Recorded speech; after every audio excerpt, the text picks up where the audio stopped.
ទី4រចនាអនាគតថ្មីនិងការឈ្នះក្នុងរយៈពេលវែងសួស្តីប្រិយមិត្តអ្នកស្ដាប់និងបងប្អូនទាំងអស់គ្នាដែលបានចូលរួមដំណើរជាមួយនឹងខ្ញុំតាំងពីវគ្គ1រហូតមកដល់វគ្គបញ្ចប់នេះយើងនឹងបានឆ្លងកាត់ការសិក្សាពីមុខមាត់នៃភាពខ្ជិលយើងបានរៀនពីយុទ្ធសាស្ត្រវាយបកនិងការកសាងវិន័យដែកប៉ុន្តែនៅវគ្គចុងក្រោយនេះយើងនឹងមិននិយាយពីយុទ្ធសាស្ត្រទៀតទេតែយើងនិយាយពីការរស់នៅតើអ្នកធ្លាប់សួរខ្លួនឯងទេថានៅពេលដែលភាពខ្ជិលលែងជាឧបសគ្គសម្រាប់អ្នកតើជីវិតអ្នកនឹងទៅជាយ៉ាងណាវគ្គនេះត្រូវបានរៀបចំឡើងដើម្បីឲ្យអ្នកក្លាយជាស្ថាបត្យករនៃជីវិតខ្លួនឯងយើងមិនគ្រាន់តែចង់ឈ្នះភាពខ្ជិលត្រឹមតែមួយថ្ងៃឬ2ថ្ងៃនោះទេតែយើងចង់កសាងប្លង់មេនៃជីវិតមួយដែលរឹងមាំហើយទោះបីជាព្យុះនៃភាពខ្ជិលបក់បោកមកម្ដងទៀតក៏វាមិនអាចរង្គោះរង្គើផ្ទះនៃភាពជោគជ័យរបស់អ្នកបានដែរការរចនាប្លង់នៃជីវិតមនុស្សភាគច្រើនបរាជ័យមិនមែនមកពីពួកគេគ្មានសមត្ថភាពទេប៉ុន្តែមកពីពួកគេគ្មានរូបភាពនៃភាពជោគជ័យច្បាស់លាស់ក្នុងជីវិតភាពខ្ជិលចូលចិត្តមនុស្សដែលមិនដឹងថាខ្លួនឯងចង់ទៅណាឧទាហរណ៍ជាក់ស្ដែងសូមស្រវាយមើលថាជាងសំណង់2នាក់ជាងទី1ធ្វើការនឿយហត់រាល់ថ្ងៃលើកដុំឥដ្ឋម្ដងមួយប៉ុន្តែគាត់គ្មានប្លង់នៅក្នុងដៃនោះទេគាត់ធ្វើតាមតែអារម្មណ៍ថ្ងៃនេះធ្វើបន្តិចថ្ងៃស្អែកធ្វើបន្តិចចំណែកជាងទី2មុននឹងចាប់ផ្ដើមគាត់ចំណាយពេលរាប់ខែដើម្បីគូរប្លង់មេយ៉ាងលម្អិតគាត់ដឹងថាបង្អួចនៅឯណាទ្វារនៅឯណាទោះបីជាថ្ងៃខ្លះមេក្តៅខ្លាំងគាត់ចង់ឈប់ក៏គាត់នៅតែធ្វើព្រោះគាត់មើលឃើញរូបភាពផ្ទះដ៏ស្អាតដែលនឹងលេចរូបរាងឡើងនៅថ្ងៃអនាគតសំណួរសម្រាប់អ្នកស្ដាប់តើប្លង់នៃជីវិតរបស់អ្នកមានរូបរាងបែបណានៅ5ឆ្នាំក្រោយតើអ្នកចង់ឲ្យមានសុខភាពរបស់អ្នកមាំមួនកម្រិតណាតើចំណេះដឹងនិងជំនាញរបស់អ្នកនឹងរីកចម្រើនដល់កម្រិតណាតើអ្នកចង់ក្លាយជាបង្គោលដ៏រឹងមាំសម្រាប់គ្រួសារនិងមនុស្សជាទីស្រឡាញ់ដោយរបៀបណាចូលចាំថាបើអ្នកមិនរចនាជីវិតខ្លួនឯងទេអ្នកនឹងត្រូវរស់នៅក្នុងផែនការរបស់អ្នកដទៃ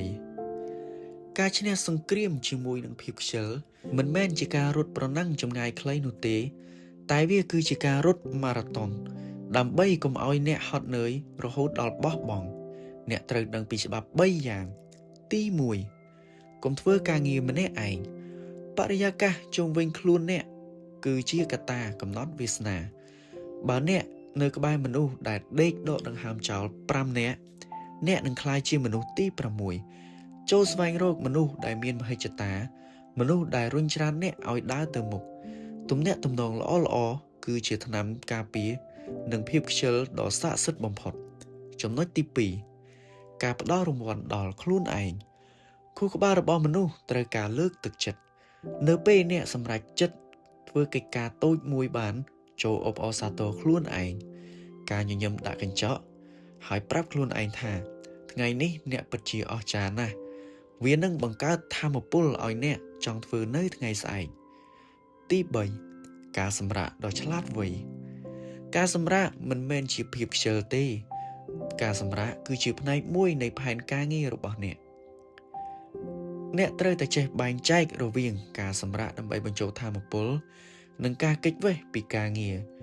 ការគេងឲ្យគ្រប់គ្រាន់ការញ៉ាំអាហារល្អៗនិងការដើរកម្សាន្តក្នុងធម្មជាតិគឺជាអ្វីដែលធ្វើឲ្យវិន័យរបស់អ្នកកាន់តែរឹងមាំក្នុងរយៈពេលវែងនៅលើវិថីឆ្ពោះទៅរកភាពជោគជ័យអ្នកនឹងមានថ្ងៃខ្លះដែលអ្នកដួលវានឹងមានថ្ងៃខ្លះដែលអ្នកមានអារម្មណ៍ថាអស់កម្លាំងខ្លាំងរហូតដល់បណ្ដោយឲ្យភាពខ្ជិលរបស់អ្នកឈ្នះម្ដងទៀតឧទាហរណ៍ប្រសិនបើអ្នកកំពុងដើរឡើងភ្នំរួចអ្នកចៃដន្យរអិលជើងដួលតើអ្នកនឹងដេកត្រង់នោះរហូតទេឬមួយក៏អ្នកនឹងដេកយំរួចរមៀលចុះទៅក្រោមវិញប្រកាសជាទេអ្នកនឹងរលាស់ដីចេញពីខោអាវរួចបន្តជំហានទៅលើទៀតកុំបន្ទោសខ្លួនឯងខ្លាំងពេកនៅពេលដែលអ្នកធ្វើខុសផែនការភាពល្អឥតខ្ចោះគឺជាសត្រូវនៃភាពរីកចម្រើនអ្នកមិនចាំបាច់ធ្វើឲ្យល្អឥតខ្ចោះរាល់ថ្ងៃទេអ្វីដែលសំខាន់គឺអ្នកមិនបោះបង់ ប្រសិនបើថ្ងៃនេះអ្នកខ្ជិលចូលតាំងចិត្តថាវិនាទីក្រោយអ្នកនឹងចាប់ផ្ដើមជាថ្មីជ័យជំនះមិនមែនសម្រាប់អ្នកដែលមិនដែលដួលនោះទេតែសម្រាប់អ្នកដែលងើបឡើងបានលឿនបំផុត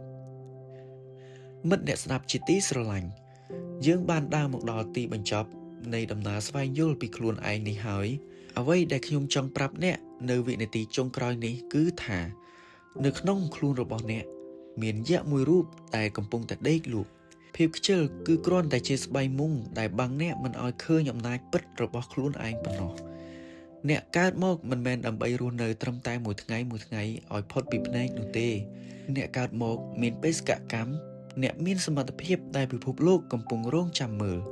កុំឲ្យចោលខ្ជិលមកលួចយកកាក់មាសនៃពេលវេលារបស់អ្នកទៅបាត់ឲ្យសោះពេលវេលាគឺជាទ្រព្យសម្បត្តិដ៏មានតម្លៃបំផុតដែលមិនអាចទិញត្រឡប់មកវិញបានជាចុងក្រោយខ្ញុំសូមផ្ញើសារលើកទឹកចិត្តនិងពាក្យជូនពរយ៉ាងក្បោះក្បាយទៅកាន់បងប្អូនទាំងអស់គ្នាសូមឲ្យអ្នកមានកម្លាំងចិត្តដូចជាថ្មដាដែលមិនរង្គោះរង្គើដោយសារខ្យល់ព្យុះនៃភាពខ្ជិលសូមឲ្យអ្នកមានវិន័យដូចជាដែកថែប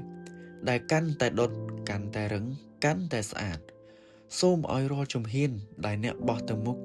ទោះតូចក្តីធំក្តីក្លាយជាគ្រឹះដ៏រឹងមាំសម្រាប់អនាគតដ៏រុងរឿងរបស់អ្នកសូមជូនពរឲ្យអ្នកទទួលបាននូវសេរីភាពពិតប្រាកដសេរីភាពពីការត្រួតត្រានៃអារម្មណ៍អវិជ្ជមានសេរីភាពពីការភ័យខ្លាចនិងសេរីភាពក្នុងការរចនាជីវិតតាមក្តីស្រមៃរបស់អ្នកសូមឲ្យអ្នកមានសុខភាពមាំមួនប្រាជ្ញាភ្លឺស្វាងនិងមានមោទនភាពចំពោះខ្លួនឯងរាល់ពេលដែលអ្នកឆ្លុះកញ្ចក់មើលមុខខ្លួនឯងចូលចាំថាគ្មាននរណាម្នាក់អាចផ្លាស់ប្ដូរជីវិតអ្នកបានទេក្រៅពីខ្លួនអ្នកពិភពលោកអាចនឹងបោះបង់អ្នកប៉ុន្តែអ្នកហាមដាច់ខាតកុំបោះបង់ខ្លួនឯងចូលងើបឈរចេញទៅធ្វើការដែលអ្នកខ្លាចចេញទៅសាងក្តីស្រមៃដែលអ្នកធ្លាប់តែងតែលាក់ទុកនៅក្នុងចិត្តខ្ញុំជឿជាក់លើអ្នកខ្ញុំដឹងថាអ្នកធ្វើបានហើយខ្ញុំនឹងរងចាំមើលភាពជោគជ័យរបស់អ្នកនៅកំពូលភ្នំដ៏ខ្ពស់បំផុតសូមអរគុណសម្រាប់ការស្ដាប់សូមជូនពរសំណាងល្អជានិច្ចបើអ្នកចូលចិត្ត audio book បែបនេះសូមជួយ like និង subscribe ដើម្បីឲ្យអ្នកដែលអ្នកស្រឡាញ់នឹងទទួលបានការលើកទឹកចិត្តពីខ្ញុំទាំងអស់គ្នាសូមអរគុណ